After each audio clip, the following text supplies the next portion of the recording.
ഇയാളുടെ കാല് മസാജ് ചെയ്യാൻ വന്ന ഒരാളുടെ മുമ്പിൽ വെച്ചിട്ട് അയാളുടെ മുമ്പിൽ വെച്ചിട്ട് തന്നെ പല കാര്യങ്ങൾ ചെയ്യാൻ പറഞ്ഞിട്ട് ഫോഴ്സ് ചെയ്തിട്ടാണ് അന്നത്തെ ഒരു സൂയിസൈഡ് അറ്റംപ്റ്റ് നടക്കണേ.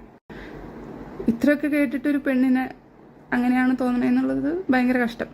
അത് കഴിഞ്ഞിട്ട് അത് നാണല്ലാണ്ട് എന്റെ വീട്ടിക്ക് ഇതൊക്കെ വിളിച്ചിട്ട് പറയാൻ പോലീസിനെ കൊണ്ട് കസ്തൂരി മാൻവിളി മലർശരമേക്കും അൽവാര പുഷ്പങ്ങൾ പൂവണിയും. ഞാൻ പാടിയാൽ എന്തെങ്കിലും മിസ്റ്റേക്ക് ഉണ്ടെങ്കിൽ ഉറപ്പായിട്ടും എന്നോട് എല്ലാവരും ക്ഷമിക്കുക. എല്ലാവർക്കും നമസ്കാരം. വീഡിയോ ആദ്യമായി കാണുന്നവർ ചാനൽ സബ്സ്ക്രൈബ് ചെയ്യാനും വീഡിയോ ലൈക്ക് ചെയ്യാനും മറക്കണ്ട.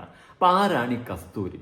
ഒരു കസ്തൂരി നല്ല പോലെ മണക്കുന്നുണ്ടല്ലേ, നല്ല പോലെ ഒരു കസ്തൂരി മാൻ പേട ഓടിക്കളിക്കുന്നുണ്ട്. അപ്പൊ നിങ്ങൾ എല്ലാവരും വിചാരിക്കും ഇവന്ത് തേങ്ങയടാ പറയുന്നത്. ഞാൻ പറയുന്ന തേങ്ങയിൽ ഒരു കാര്യമുണ്ട്. എലിസബത്തിന്റെ ആ ഒരു വിഷയം പുതിയൊരു എക്സ്ക്ലൂസീവ് വോയിസുമായിട്ട് എലിസബത്ത് വന്നിട്ടുണ്ട്. ആ വോയിസിലോട്ട് വരാം. അതിനു മുന്നേ ഈ കസ്തൂരി എന്ന് പറയുന്ന ആളുടെ പേര് നല്ലപോലെ കിടന്ന് കളിക്കുന്നുണ്ട്. കമന്റ് ബോക്സിൽ കുറെ കാര്യങ്ങൾ സംസാരിക്കുന്നുണ്ട് കസ്തൂരിയുടെ കമന്റിനെ എടുത്തു വെച്ച് ഫോക്കസ് ചെയ്തിട്ടാണ് എലിസബത്ത് സംസാരിക്കുന്നത്. അപ്പൊ ആരാണ് ഈ കസ്തൂരി എന്നുള്ളൊരു ചോദ്യത്തിന് ഉത്തരം വേണ്ടേ? അപ്പൊ നമുക്ക് കണ്ടുപിടിക്കേണ്ട ആരാണ് ഈ കസ്തൂരി എന്ന്. എന്തായാലും തീർച്ചയായിട്ടും നമ്മൾ ഇത് കണ്ടുപിടിച്ചിരിക്കും ആരാണ് കസ്തൂരി എന്ന്. കസ്തൂരിയെ നമുക്ക് പരിചയപ്പെടാം. അതിനു മുന്നേ നമുക്ക് എലിസബത്ത് പറയുന്ന കാര്യങ്ങളൊന്ന് കേട്ടു നോക്കാം. ലീഗലി കൊടുക്കാം എന്നുള്ള കാര്യം ലീഗലി കൊടുക്കാം, പക്ഷെ അതിനൊക്കെ അറിയില്ല എനിക്ക് എന്താ അതിന്റെ റിസൾട്ട് കിട്ടുക. ഞാൻ ലോയറിനോടൊക്കെ ചോദിക്കുമ്പോൾ ഇവർ പറഞ്ഞ കുറെ കാര്യങ്ങളൊക്കെ പറയണു.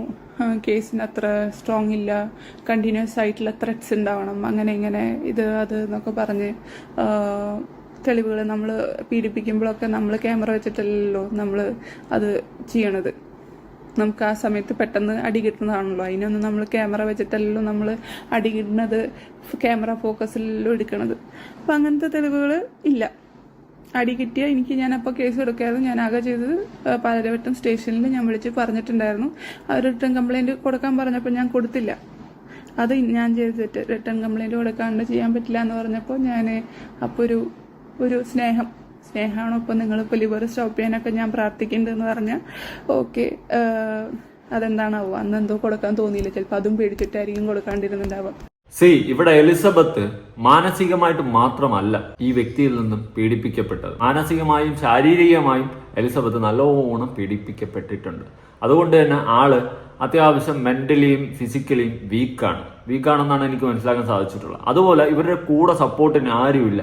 ഈ ഓപ്പോസിറ്റ് നിൽക്കുന്ന വ്യക്തി വളരെയധികം ഫേമസ് ആയതുകൊണ്ടും അത്യാവശ്യം പൈസ ഉള്ളത് കൊണ്ടും അത്യാവശ്യം ഹോൾഡ് ഉള്ളത് കൊണ്ടും എലിസബത്തിനെ പോലെയുള്ള ഒരു വ്യക്തിയെ തൂത്തു തുടച്ചു കളയാൻ എളുപ്പമാണ്. അദ്ദേഹത്തിന് ഓപ്പോസിറ്റ് നിൽക്കുന്ന ലേഡി, അതായത് എലിസബത്തിന് അത്ര വലിയ പിടിപാടും ഹോൾഡും പൈസയൊന്നും ഇല്ല. അതുകൊണ്ട് തന്നെ മുട്ടി നിൽക്കാൻ പ്രയാസമാണ്. കേസ് കൊടുത്ത് മുന്നോട്ട് പോയി കഴിഞ്ഞാലും വലിയ ഉപയോഗമുള്ളതായിട്ട് എനിക്ക് തോന്നുന്നില്ല. പക്ഷേ എലിസബത്തിനെ സഹായിച്ച് എലിസബത്തിന്റെ കൂടെ നിന്ന് കട്ടയ്ക്ക് സപ്പോർട്ട് കൊടുത്ത് അത്രയും ഹോൾഡും പൈസയും പിടിപാടും ഉള്ള വ്യക്തികൾ കൂടെയുണ്ട്. അല്ലെങ്കിൽ നിയമം കട്ടയ്ക്ക് നിന്ന് മീഡിയ ഉൾപ്പെടെ സപ്പോർട്ട് കൊടുത്തു കഴിഞ്ഞാൽ ഒരു പക്ഷേ എലിസബത്തിന് കൂടുതൽ സ്ട്രോങ് ആയിട്ട് മുന്നോട്ട് പോകാൻ സാധിക്കുമെന്നാണ് എനിക്ക് മനസ്സിലാക്കാൻ സാധിച്ചിട്ടുള്ളത്. അല്ലാണ്ട് ഒറ്റയ്ക്ക് നിന്ന് എലിസബത്ത് പോരാടിയ ഓരോ എത്തുന്നത് തന്നെയാണ് മനസ്സിലാക്കാൻ സാധിക്കുന്നത്. എന്തായാലും കസ്തൂരി നമുക്ക് പരിചയപ്പെടേണ്ട. കസ്തൂരി എലിസബത്ത് പറയുന്നത് കേട്ടു നോക്കാം. ഓക്കെ, അപ്പൊ ആ കാര്യം. പിന്നത്തെ ഒരു കാര്യം എന്ന് പറയുകയാണെങ്കിൽ ഭയങ്കരമായിട്ടുള്ള ഇൻഫ്ലുവൻഷ്യൽ ആയിട്ടുള്ള ആളാണ്. കാശുണ്ട്, മണീൻ്റെ പവറുണ്ട്. ഞാൻ പല സമയത്ത് ഗുണ്ടകൾ വരുന്ന കണ്ടുണ്ട്, പല സമയത്ത് പോലീസുകാർ വരുന്ന കണ്ടുണ്ട്, പല സമയത്ത് പൊളിറ്റീഷ്യൻസ് വരുന്ന കണ്ടുണ്ട്. മാത്രമല്ല ഈ മോൺസൺ മാവുങ്കൽ എന്ന് പറഞ്ഞിട്ടുള്ള കേസ്, ആ കേസിലെ ഈവൻ ഇപ്പോൾ IAS പഠിക്കാനുള്ള ഒരു കേസൊക്കെയാണെന്ന് പറഞ്ഞത്. അത്ര വലിയ കേസൊക്കെയാണെന്നാണ് പറഞ്ഞത്. അത്ര ആൾക്കാരനെ പറ്റിച്ചിട്ടുണ്ട് എന്നുള്ളത്. അപ്പൊ അത്ര സീക്രട്ട് ആയിട്ടുള്ള നടന്നിട്ടുള്ള കേസ് പോലും അങ്ങേരനെ അറസ്റ്റ് ചെയ്യണതിന്റെ 6 മാസം മുമ്പ് ഇങ്ങേർക്ക് ഒരു SP ഇയാളിനെ ഇൻഫോം ചെയ്തിട്ടുണ്ടായിരുന്നു. അയാളായിട്ടുള്ള ഡീലിങ്സ് ഒക്കെ കട്ട് ചെയ്യണം, ഇനി ഇന്നെ വിളിക്കേണ്ട, നിങ്ങളും അവരായിട്ടുള്ള ഡീലിങ്സ് ഒക്കെ കട്ട് ചെയ്തിട്ട് നിർത്തണം എന്ന് പറഞ്ഞിട്ട് ഇയാൾക്കൊരു ഇൻഫർമേഷൻ കിട്ടിയിട്ടുണ്ടെന്ന് ഇയാൾ പറഞ്ഞിട്ടുണ്ടായിരുന്നു. അതൊക്കെ സത്യമാണോ എന്നറിയില്ല. കാരണം 100% സംസാരിക്കണേൽ 80% മാത്രമേ വിശ്വസിക്കാൻ പറ്റുള്ളൂ. അത് വെറുതെ പൊങ്ങച്ചൻ പറഞ്ഞാണോ എന്നറിയില്ല. പക്ഷെ ഞാൻ അത് കേട്ടിട്ടുണ്ട്. അത് നിങ്ങൾക്ക് കൂടുതൽ അന്വേഷിക്കണമെങ്കിൽ അന്വേഷിക്കാം, അന്വേഷിക്കണമെങ്കിൽ അന്വേഷിക്കേണ്ട. കാരണം സീക്രട്ടായിട്ട് നടത്തിയൊരു മിഷൻ എങ്ങനെ ഇയാൾക്ക് മാത്രം അറിയണമെന്ന് എനിക്കറിയില്ല. നമ്മുടെ അണ്ണൻ പൊങ്ങച്ചൻ പറയുന്ന ഒരു ടീമാണെന്നാണ് പറയുന്നത്. അതുകൊണ്ട് 100% വിശ്വസിക്കാൻ പറ്റത്തില്ല. എന്നാലും പറഞ്ഞ കാര്യമൊക്കെ പറയാം. അണ്ണൻ ഇമാതിരി ടീംസുമായിട്ടാണ് ഇടപാട്. കള്ളന്മാർക്ക് കഞ്ഞി വെച്ചവന്മാരുടെ കൂടെയാണ് ഇടപാട്. സൂപ്പർ, നല്ല ടീംസ്, നല്ല അടിപൊളിയാണ് കേട്ടോ. അണ്ണാ നിങ്ങൾ വേറെ ലെവൽ അണ്ണാ. അപ്പോൾ അതുകൊണ്ടൊക്കെ എനിക്ക് പേടിയാണ്. കാരണം SP റാങ്കിലുള്ള ഒരാള് ഇതൊക്കെ വിളിച്ചു പറഞ്ഞു എന്നാണ് എന്നോട് പറഞ്ഞത്. ഓക്കെ, ആ കേസ് നടക്കുന്ന സമയത്ത് അന്ന് കുറേ ഇഷ്യൂ ഉണ്ടായിരുന്നു. അന്ന് ഇന്ന് എല്ലാ ന്യൂസ് ചാനലിലും കൊണ്ടുപോയി പിടിച്ചിട്ട് ഇരുത്തിയായിരുന്നു. അത് എൻ്റെ ഇഷ്ടത്തിൽ ഇരുത്തിയിട്ടല്ല. അന്ന് ഇരുത്താൻ കാരണം എന്ന് പറഞ്ഞാൽ ഒരു പെണ്ണ് കൂടിയിരിക്കുന്നുണ്ടെങ്കിൽ ഇവരധികം എന്നെ ക്വസ്റ്റ്യൻ ചെയ്യില്ല എന്നുള്ള ഒറ്റ ഒരു കേസിന് കൊണ്ടാണ് എല്ലാ ഇന്റർവ്യൂവിലും എന്നെ പിടിച്ചിട്ട് അവിടെ ഇരുത്തിയിരുന്നത്. അപ്പം അതൊക്കെ കാരണങ്ങൾ കൊണ്ടാണ് ഇതിങ്ങനെ എനിക്ക് പേടിയും അതുപോലെ തന്നെ ഈ വീഡിയോ ചെയ്യാമെന്ന് വിചാരിക്കുന്നതും അതുപോലെ തന്നെ ഞാൻ കണ്ട കാര്യങ്ങളും അതുപോലെ തന്നെ എനിക്ക് ഇതൊന്നും ശരിയല്ല എന്ന് തോന്നുന്ന കാര്യങ്ങളൊക്കെ വീഡിയോകളിൽ പറയാമെന്ന് വിചാരിക്കണേ. മാത്രമല്ല ഈ കസ്തൂരിനെ എസ്പെഷ്യലി എടുത്തിട്ട് വെച്ചോണേ. കാരണം ഇത് ഞാൻ വിചാരിക്കുന്നതാണെങ്കിൽ എൻ്റെ ലൈഫിൽ എന്നെ ഏറ്റവും ഉപദ്രവിച്ച ഒരാളിൽ വന്ന ഒരാളാണ് ഈ ഒരു, ഞാൻ ഗുണ്ടയാണെന്നും പറഞ്ഞില്ല. ഓക്കെ, നെക്സ്റ്റ് കമന്റിലാണ് അത് വരുന്നത്. മാത്രമല്ല പുള്ളിയാണെങ്കിൽ പറയണെങ്കിൽ ഇന്ന ആരും അറസ്റ്റ് ചെയ്യാൻ, ഇന്ന അറസ്റ്റ് ചെയ്താൽ ഇവിടെ ഇലക്ഷൻ പോലും നടക്കില്ല, ഫണ്ട് വരില്ല ഇങ്ങോട്ട്. എനിക്കറിയില്ല പുള്ളിക്ക് എവിടെ നിന്ന് എത്ര ഫണ്ട് എന്ന്. പക്ഷെ പുള്ളി പറയണത് പുള്ളിനെ അറസ്റ്റ് ചെയ്താൽ ഒരിക്കലും ഇലക്ഷൻ പോലും നടക്കില്ല എന്നാണ് പറയണത്. അതെനിക്കറിയില്ല അതിന്റെ ഫാക്ട് എന്താണ്. അതെനിക്ക് തോന്നുന്നു തള്ളായിരിക്കുന്നു. ആരുടെ അല്ലെങ്കിൽ മന്ത്രിയാ ഇലക്ഷൻ പോലെ മാറ്റി വയ്ക്കാൻ പറ്റിയ പിടിപാടുള്ള, അല്ലെങ്കിൽ അത്രയും വലിയ സംഭവം ആണാടെ അണ്ണായി ഇലക്ഷനൊക്കെ മാറ്റി വയ്ക്കുവാടെ? അതൊക്കെ ചുമ്മാ തള്ളി മറിക്കുക അണ്ണ. പക്ഷെ എനിക്ക് അതൊന്നും കാണണമല്ലോ. അണ്ണനൊന്ന് അറസ്റ്റ് ചെയ്ത് നോക്കി, ഇലക്ഷൻ മാറ്റി വയ്ക്കുക നോക്കായിരുന്നില്ല. എലിസബത്തെ കട്ടക്കുന്നില്ലേ, കട്ടക്ക് നിന്ന് മീഡിയ സപ്പോർട്ടൊക്കെ നേടുക. എങ്ങനെയെങ്കിലും മീഡിയ സപ്പോർട്ടൊക്കെ പിടിച്ചു പറ്റിയിട്ട് അണ്ണനെ എങ്ങനെയെങ്കിലും അറസ്റ്റ് ചെയ്യണം. എന്നിട്ട് ഇലക്ഷൻ മാറ്റി വയ്ക്കുമോ, ഇവിടെ ഹർത്താലാവോ, എന്താണെന്ന് നോക്കാമല്ലോ. നമുക്ക് ചില കാര്യങ്ങൾ ഡൗട്ട് ഉണ്ടെങ്കിൽ നമ്മൾ അതങ്ങ് പരീക്ഷിച്ച് പ്രാബല്യത്തിൽ കൊണ്ടുവന്നിട്ട് ശരിയാക്കുന്നതല്ലോ നല്ലത്. അത്രയ്ക്കൊക്കെ വലിയ ഹോൾഡും പിടിപാടൊക്കെ ഉള്ള വ്യക്തിയാടേ അണ്ണാവെ പറഞ്ഞാ. ആർക്കും കാശ് കൊടുക്കണമെന്നും കണ്ടിട്ടില്ല. പക്ഷെ ഞാൻ കണ്ടിട്ടുണ്ട്, ഞാൻ കണ്ടിട്ടില്ല, ഞാൻ കേട്ടിട്ടുണ്ട്. അതായത് ഞാൻ ഇറങ്ങിക്കഴിഞ്ഞിട്ട് കുറച്ച്, ഈവൻ എൻ്റെ ഇറക്കം ഒരു പെണ്ണിനൊക്കെ വീട്ടിൽ വിളിച്ച് കയറ്റി കേസൊക്കെ ഉണ്ട്. അതൊക്കെ നമ്മൾ അടുത്ത വീഡിയോകളിൽ പറയുന്ന സംഭവമാണ്. അപ്പോൾ അത് കഴിഞ്ഞ് ഒരു മാസം കഴിഞ്ഞിട്ടായിട്ടുണ്ടാവും ഇങ്ങേരുടെ അപ്പൻ്റെ സ്വത്തൊക്കെ വിറ്റിട്ടുണ്ട്. അപ്പം അതിൽ 10-20 കോടി വന്നു എന്നാണ് കേൾക്കണേ. അതിൽ 6 കോടി സംതിങ് വൈറ്റ് മണി ആയിട്ടും ബാക്കിയൊക്കെ ബ്ലാക്ക് മണി ആയിട്ടും ആണ് വന്നതെന്നാണ് കേട്ട് കേൾവി. വൈറ്റ് ബ്ലാക്ക് എന്തുപാടേ കേൾക്കുന്നത്? അണ്ണ സ്വത്ത് കൊണ്ടൊക്കെ അങ്ങ് പൂന്ത് വിളയാടാ തന്നെ. അണ്ണ വേറെ ലെവല് തന്നെ കേട്ടാ. ഇതിൽ കൊള്ളാം, നല്ല ഒന്നാം തരം പരിപാടികളൊക്കെ നടക്കുന്നുണ്ട്. പിന്നെ പെണ്ണു വിഷയത്തിൽ അണ്ണ കുറച്ച് ഹരം കൊള്ളിക്കുന്നുണ്ടല്ലേ? നിങ്ങൾ ഹരം കൊള്ളിക്കുമല്ലേ? കൊള്ളാം കൊള്ളാം. ഇയാളുടെ കാല് മസാജ് ചെയ്യാൻ വന്ന ഒരാളുടെ മുമ്പിൽ വെച്ചിട്ട് അയാളുടെ മുമ്പിൽ വെച്ചിട്ട് തന്നെ പല കാര്യങ്ങൾ ചെയ്യാൻ പറഞ്ഞിട്ട് ഫോഴ്സ് ചെയ്തിട്ടാണ് അന്നത്തെ ഒരു സൂയിസൈഡ് അറ്റംപ്റ്റ് നടക്കണേ. അതായത് കാല് മസാജ് ചെയ്യാൻ വന്ന വ്യക്തിയുടെ മുന്നിൽ വച്ചിട്ട് എലിസബത്തിന്റെ അടുത്ത് പല പരിപാടികളും ചെയ്യാൻ പറഞ്ഞു. ഈ പല പരിപാടികളും ചെയ്യാൻ പറഞ്ഞപ്പോഴാണ് എലിസബത്ത് ഒരു കടുങ്കൈ ചെയ്യാനായിട്ട് തീരുമാനിച്ചത്. സ്വാഭാവികമാണ്. പക്ഷെ ഒരിക്കലും ഇങ്ങനെ ഒരു കടുങ്കൈ ചെയ്യുന്നതിൽ എനിക്ക് യോജിപ്പില്ല. അങ്ങനെ ചെയ്യാനും പാടില്ല.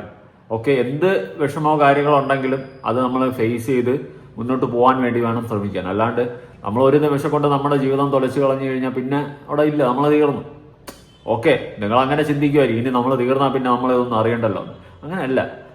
ഒരു ജീവിതമാണ് ദൈവം തന്നിട്ടുള്ളൂ. ആ ജീവിതം ദുരിതമായാലും കഷ്ടതയായാലും നമ്മൾ ജീവിച്ചു തീർക്കണം. എന്ന് അങ്ങോട്ട് അവരെടുക്കുന്നു ആ സമയത്ത് നമുക്ക് പോവാം. അതുവരെ നമ്മളത് ഇവിടെ ഉണ്ടാകുന്ന കഷ്ടതയും കാര്യങ്ങളൊക്കെ ഫേസ് ചെയ്ത് തന്നെ ജീവിക്കണം. അതുകൊണ്ട് അങ്ങനെ ചിന്തിക്കരുത്. എന്തുണ്ടെങ്കിലും ഫേസ് ചെയ്യണം.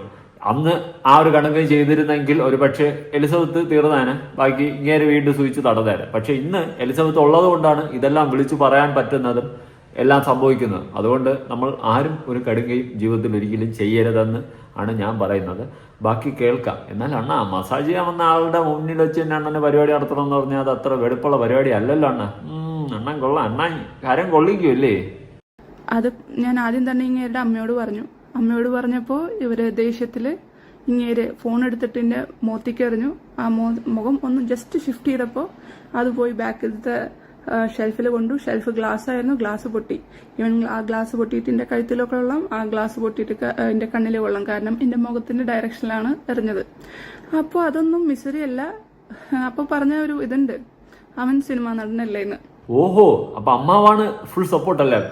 മോൻ സിനിമ നടനല്ലേ, അതെന്തോ എന്ത് നാർത്തനം തെണ്ടിത്തനം ചെയ്യാം, കുഴപ്പമില്ല. അവൻ ഇങ്ങനെയാണ്, 4-5 പെൺപിള്ളേരൊക്കെ വിളിക്കും, അതൊന്നും കുഴപ്പമില്ല. അവൻ സിനിമ നടനല്ലേ, സിനിമാ ഫീൽഡിലുള്ളവരൊക്കെ ഇങ്ങനെയാണ് എന്നുള്ളൊരു കോൺസെപ്റ്റിലാണ് ചേട്ടന്റെ അമ്മ ഇരിക്കുന്നത്. അറിയാൻ പാടില്ല, എന്ത് വേണം, ഇത് നല്ല ഫാമിലിയാണല്ലോ. ചുമ്മാ അല്ല ഇപ്പിടി ആയിപ്പോയിട്ട് വളർത്തിയപ്പോ നേരെ വളർത്തണമായിരുന്നു. വളർത്തു ദോഷം ഇവിടെ കാണുന്നുണ്ട്. നല്ല നല്ല കാര്യങ്ങളാണല്ലോ വീണ്ടും കേൾക്കുന്നത്. എന്താ ഈ കേൾക്കുന്നത്? ഇത്രയൊക്കെ കേട്ടിട്ട് ഒരു പെണ്ണിനെ അങ്ങനെയാണ് തോന്നണെന്നുള്ളത് ഭയങ്കര കഷ്ടം. അത് കഴിഞ്ഞിട്ട് അത് നാണല്ലാണ്ട് എൻ്റെ വീട്ടിലേക്ക് ഇതൊക്കെ വിളിച്ചിട്ട് പറയാൻ പോലീസിനെ കൊണ്ടും ഇയാളും വിളിച്ചിട്ട് ഇങ്ങനെയൊക്കെ ചെയ്തു എന്ന് ഇയാളുടെ ഫ്രണ്ടിനോട് പറഞ്ഞു വന്നു. അതും അമ്മയോട് പറഞ്ഞു വന്നപ്പോൾ പറഞ്ഞില്ല. ഈ ഇടയ്ക്കിടയ്ക്ക് ഓരോ അടി കിട്ടുക, ആർക്കെങ്കിലും ഒന്ന് ഷേക്ക് ഹാൻഡ് കൊടുത്താൽ അതിന് നമുക്ക് മുഖത്തേക്കൊരു അടി, ആ അടി കഴിഞ്ഞാൽ നമുക്കൊരു 5-6 സെക്കൻഡ് ഗ്രേ കളറാണ്. അണ്ണായി അടി മാസ് എന്തുവാടാ സിനിമ സ്റ്റൈൽ തന്നെ. അതാണ് അമ്മ പറഞ്ഞ കേട്ടോ, അണ്ണായി സിനിമ നടനല്ലേ ഇങ്ങനെയൊക്കെ ഉണ്ടാവുമെന്ന്. പക്ഷെ എന്ത് കഷ്ടോടാ, അവരനുഭവിക്കേണ്ട എക്സ്ട്രീം ലെവൽ, പീക്ക് ലെവൽ അനുഭവിച്ച് ഇനി അവിടെ ഇരുന്ന് കുക്കറി ഷോ നടത്തുന്ന ഇവനെയൊക്കെ സപ്പോർട്ട് ചെയ്ത് പോകുന്ന വിഡ്ഢികളായ ജനങ്ങളുണ്ടെങ്കിൽ പോയി കുനിഞ്ഞിരിയുടെ എന്ന് ഞാൻ പറയത്തുള്ളൂ. സത്യമുള്ള കാര്യം പറയാം. നിനക്കൊക്കെ ഉളുപ്പില്ലടാ ഇനി ഇവനെയൊക്കെ പോയി സപ്പോർട്ട് ചെയ്തുകൊണ്ട് നടക്കാൻ. ഒരു പെണ്ണിന്റെ ജീവിതം എങ്ങനെ സ്പോയിൽ ചെയ്യും, അതിന്റെ പീക്ക് ലെവലിൽ സ്പോയിൽ ചെയ്തിട്ടുണ്ട്. കുക്കറി ഷോ നടത്തിക്കൊണ്ടിരിക്കുകയാണ്. ഒരു വാക്ക് ഇവനൊക്കെ മിണ്ടുന്നുണ്ടോ? ഒരക്ഷരം വാ തുറക്കുന്നുണ്ടോ? ഇല്ല. എന്തുകൊണ്ട് തുറക്കുന്നില്ല? തുറന്നാ അറിയാം ചീഞ്ഞ് നാറുമെന്ന്. അതുകൊണ്ട് അണ്ണൻ അമിഞ്ഞങ്ങ് ഇരിക്കുകയാണ് കുക്കറി ഷോ ആയിട്ടുണ്ട്. ഇപ്പൊ കുക്കറിയാണല്ലോ പണി, നല്ല കുക്കറ്, നല്ല കുക്കുന്നുണ്ട്. ബാക്കി കേട്ടോക്കാം.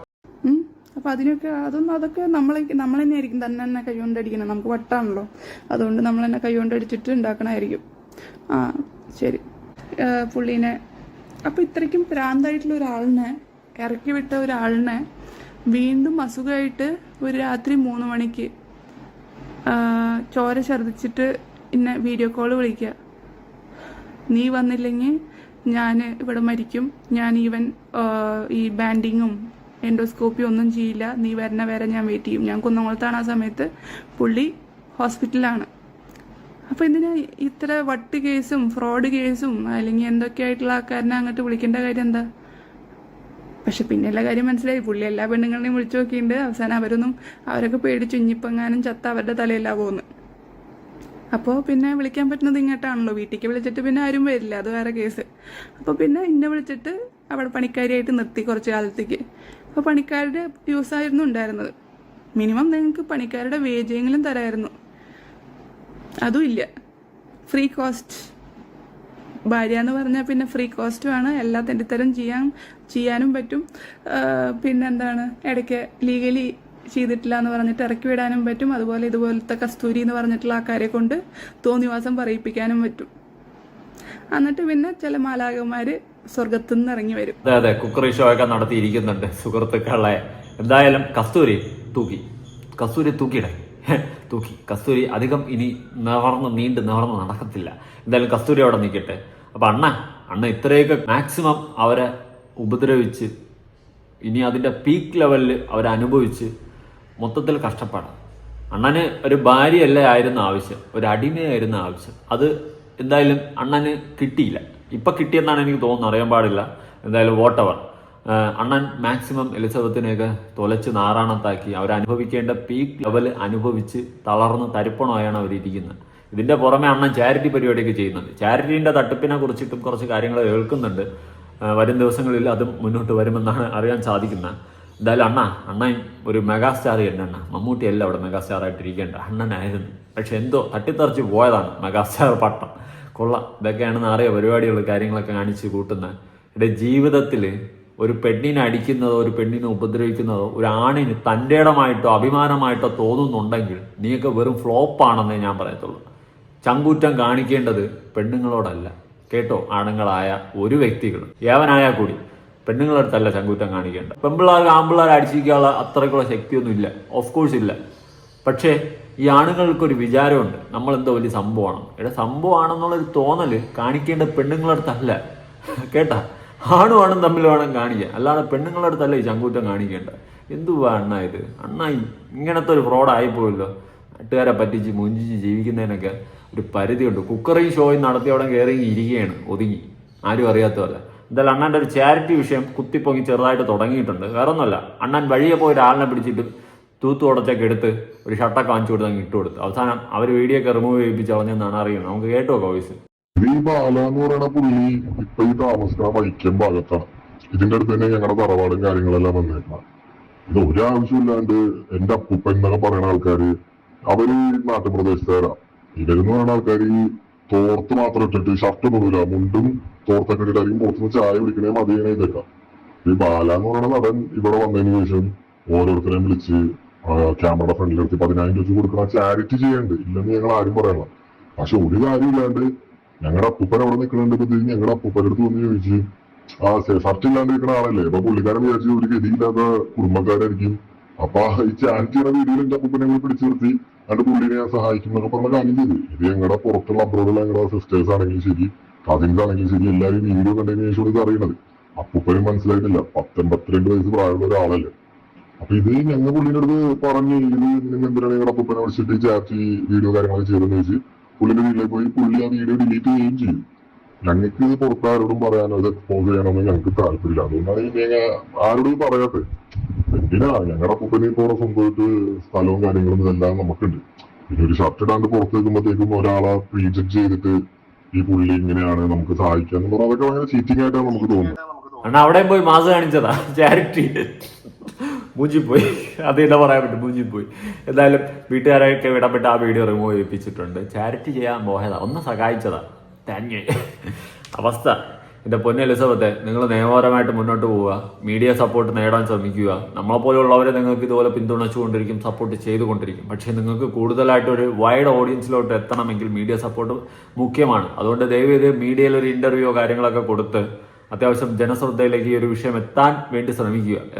എത്തിയാൽ മാത്രമേ കൂടുതൽ ആൾക്കാരുടെ സപ്പോർട്ട് നിങ്ങൾക്ക് കിട്ടത്തുള്ളൂ. ഇപ്പോഴും ഇവനെയൊക്കെ അണ്ണാവ പറഞ്ഞെന്ന് പറഞ്ഞുകൊണ്ട് അവിടെ കിടന്ന് മെഴുകുന്ന PR ടീംസിനോട് എനിക്കൊന്നും പറയാനില്ല. നീയൊക്കെ വാങ്ങിയ പൈസയ്ക്ക് പണിയെടുക്കുന്നു. എന്തായാലും നിങ്ങളുടെ അഭിപ്രായങ്ങളും കാര്യങ്ങളും ഉറപ്പായിട്ട് പുതിയ വീഡിയോ ആയിട്ടാണ്. ബൈ.